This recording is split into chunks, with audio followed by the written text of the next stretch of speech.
عرب قبائل کا اسلام قبول کرنے کا واقعہ۔ ابو ذر فرماتے ہیں، اس کے بعد میں زمزم کنویں کے پاس آیا، اپنے بدن سے خون دھویا۔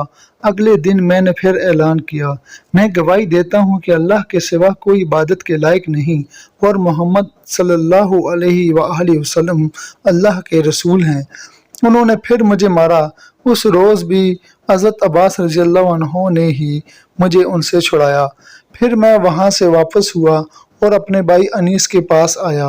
انیس نے مجھ سے کہا، تم کیا کر آئے ہو؟ میں نے جواب دیا، مسلمان ہو گیا ہوں اور میں نے محمد صلی اللہ علیہ وآلہ وسلم کی تصدیق کر دی ہے۔ اس پر انیس نے کہا، میں بھی بتوں سے بیزار ہوں اور اسلام قبول کر چکا ہوں۔ اس کے بعد ہم دونوں اپنی والدہ کے پاس آئے تو وہ بولی، مجھے پچھلے دین سے کوئی دلچسپی نہیں رہی، میں بھی اسلام قبول کر چکی ہوں، اللہ کے رسول کی تصدیق کر چکی ہوں۔ اس کے بعد ہم اپنی قوم غفار کے پاس آئے، ان سے بات کی، ان میں سے آدھے تو اسی وقت مسلمان ہو گئے۔ باقی لوگوں نے کہا، جب رسول اللہ صلی اللہ علیہ وآلہ وسلم تشریف لائیں گے ہم اس وقت مسلمان ہوں گے۔ چنانچہ جب رسول اللہ صلی اللہ علیہ وآلہ وسلم مدینہ منورہ تشریف لائے تو قبیلہ غفار کے باقی لوگ بھی مسلمان ہو گئے۔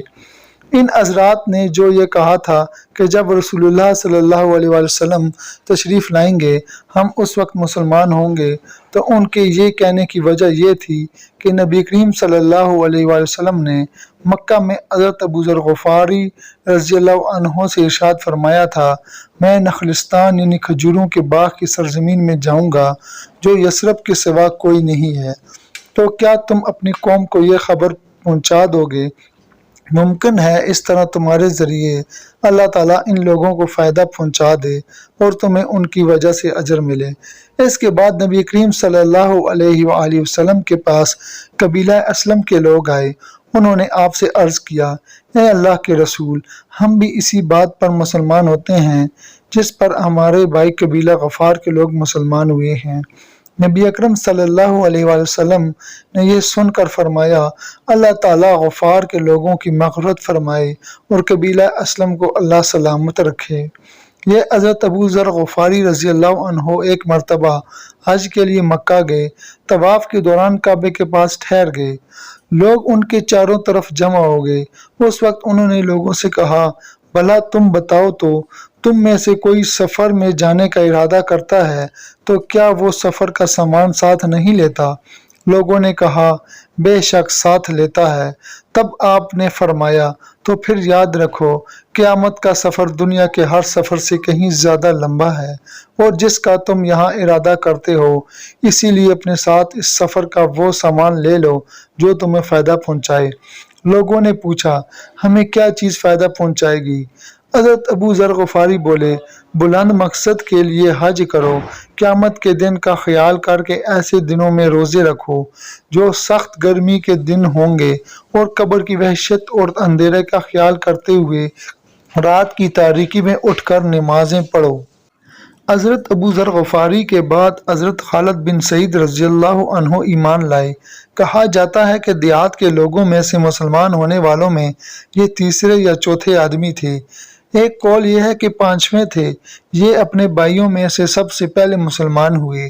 ان کے اسلام لانے کا واقعہ یوں ہے کہ انہوں نے خواب میں جہنم کو دیکھا۔ اس کی آگ بہت خوفناک انداز میں بھڑک رہی تھی۔ یہ خود جہنم کے کنارے کھڑے تھے۔ خواب میں انہوں نے دیکھا کہ ان کا باپ انہیں جہنم میں دھکیلنا چاہتا ہے، مگر نبی کریم صلی اللہ علیہ وآلہ وسلم ان کا دامن پکڑ کر انہیں دوزخ میں گرنے سے روک رہے ہیں۔ اسی وقت گھبراہٹ کے عالم میں ان کی آنکھ کھل گئی۔ انہوں نے فوراً کہا، میں اللہ کی قسم کھا کر کہتا ہوں کہ یہ خواب سچا ہے۔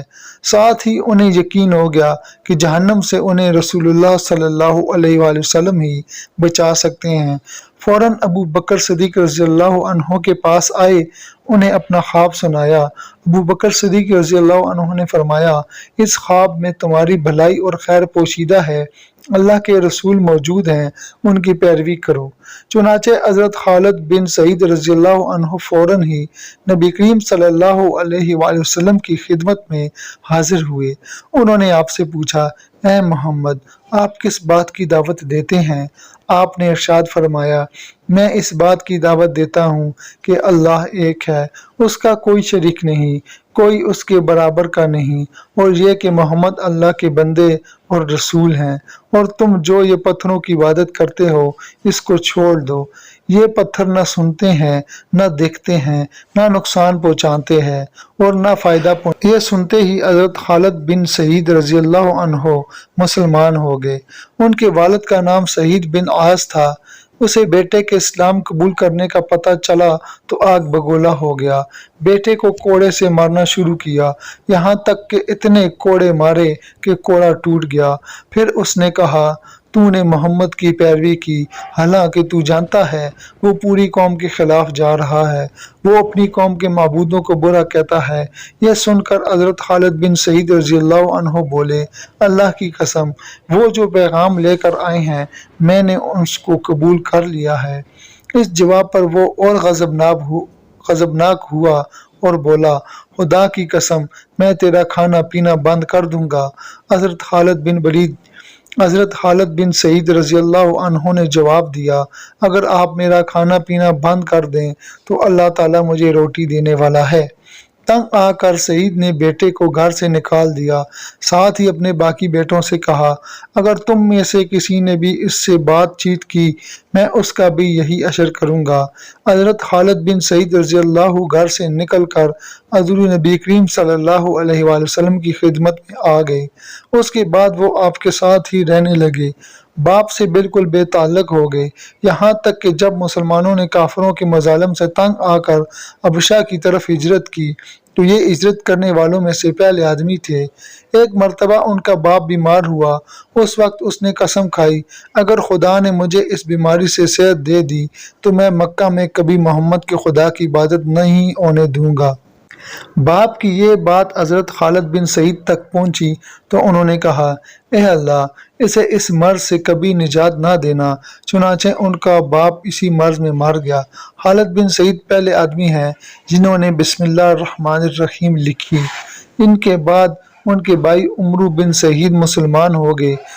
ان کے مسلمان ہونے کا سبب یہ ہوا کہ انہوں نے خواب میں ایک نور دیکھا، نور زمزم کے پاس سے نکلا، اس سے مدینے کے باغ تک روشن ہو گئے، اتنے روشن ہوئے کہ ان میں مدینے کی تازہ کھجوریں نظر آنے لگی۔ انہوں نے یہ خواب لوگوں سے بیان کیا تو ان سے کہا گیا، زمزم عبد المطلب کے خاندان کا کنواں ہے اور یہ نور بھی انہی میں سے ظاہر ہوگا۔ پھر جب ان کے بھائی خالد مسلمان ہو گئے تو انہیں خواب کی حقیقت نظر آنے لگی، چنانچہ یہ بھی مسلمان ہو گئے۔ ان کے علاوہ سعید کی اولاد میں سے ریان اور حکم بھی مسلمان ہوئے۔ حکم کا نام نبی کریم صلی اللہ علیہ وآلہ وسلم نے عبداللہ رکھا۔